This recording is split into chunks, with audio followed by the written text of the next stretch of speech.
ใจนานตัวยังตัวอ้อบ่ห้องแมนได้ยูนกกับหอกกินข้าวจำเจียวล่าสุดบุมีแหงย่างละตายกูมันพาน้อยตายแล้วมันกินพูดนะเมื่อคมเมื่อยอยู่โคตรไก่อีกมันก็ไม่ได้ไกลหรอกแต่เมื่อจอกต้นไผ่ครับบอลมันมีเขาบ่ไปเนาะไปบอลบ่มีเนาะบอลจะมีโอ้เงินไหลโดดไปมองบุหูเขาสิพากล้าไปเสือกแค่แลบไปคุณเมื่อไรขาดตัวนะขาดนึงนะกาตัวอึมกาตัวเลย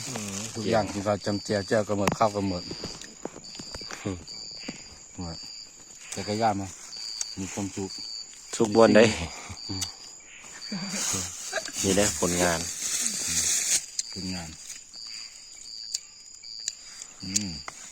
นกคนโดกนกเต่านกห่อนหยุดกลางป่าได้นี่โอ้ยอะไรพวกนั้นคุณน้องคุณน้องนกมันเป็นตัวตึงงาทำบุไรจับกระหอก